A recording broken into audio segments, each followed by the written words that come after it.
Γεια σας. Ακούτε το ψύχρεμο podcast.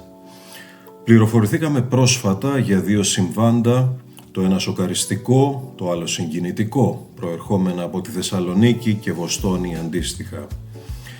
Στη συμπρωτεύουσα, άστεγος που κοιμόταν μέσα σε κάδο σκουπιδιών βρέθηκε στο απορριμματοφόρο και ευτυχώς η γρήγορη αντίδραση των υπαλλήλων καθαριότητας που άμεσα σταμάτησαν την πρέσα απέτρεψε τα χειρότερα.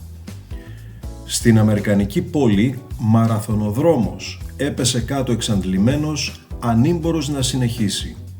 Και τότε δυο άλλοι άγνωστοι σε αυτόν δρομείς έγιναν το στήριγμά του, βοηθώντας τον να τερματίσει εις βάρος της δικής τους επίδοσης. Δύο διαφορετικές ειδήσεις, εκ πρώτης όψεως άσχετες μεταξύ τους. Ή μήπως όχι? Άραγε έχουμε κάποιο μάθημα να αντλήσουμε από αυτές τις δύο μαζί? Ο κοιμόμενος άστεγος στον κάδο απορριμμάτων στη Θεσσαλονίκη και ο καταραίων δρομέας στη Βοστόνη. Ποιος ξέρει ποια καταστροφική ακολουθία συμβάντων στη ζωή του έφεραν τον άστεγο να έχει ως μοναδικό καταφύγιο σε μια βροχερή νύχτα έναν πράσινο κάδο απορριμμάτων στην ύμφη του Θερμαϊκού. Δεν ξέρω εάν υπάρχει πιο λυπηρή κατάσταση από αυτό.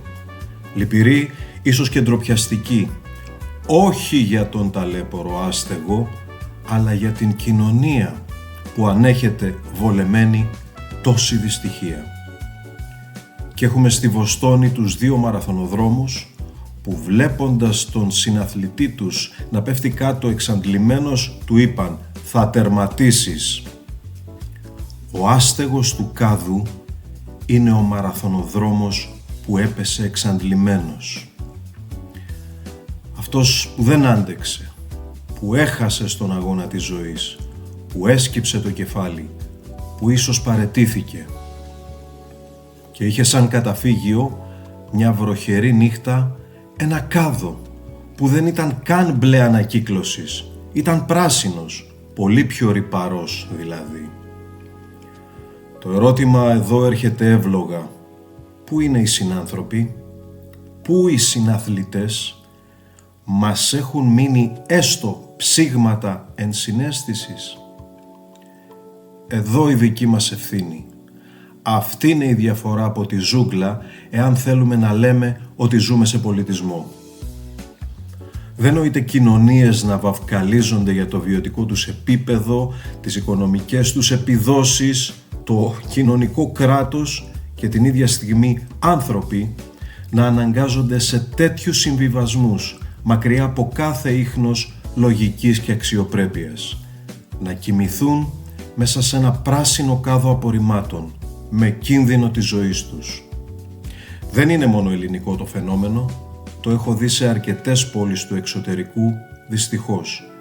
Αυτό βέβαια δεν μας απαλλάσσει από το στίγμα. Ο μαραθωνοδρόμος σε δηλώσεις του μετά τον αγώνα είπε «Δεν γνώριζα τους δύο που με βοήθησαν, αλλά ήταν το ωραιότερο συναίσθημα στη ζωή μου». Ας φανταστούμε πώς θα νιώσει απόψε ο άστεγος αν δεν χρειαστεί να κοιμηθεί πάλι σε κάδο ή στο κρύο πεζοδρόμιο με βροχή. Ας το σκεφτούμε. Ίσως αυτό να πλησιάζει κάπως την έννοια του κοινωνικού κράτους, τουλάχιστον για τα θεμελιώδη. Ακούσατε το ψύχρεμο podcast. Είμαι ο Παναγιώτης Φραγκεδάκης.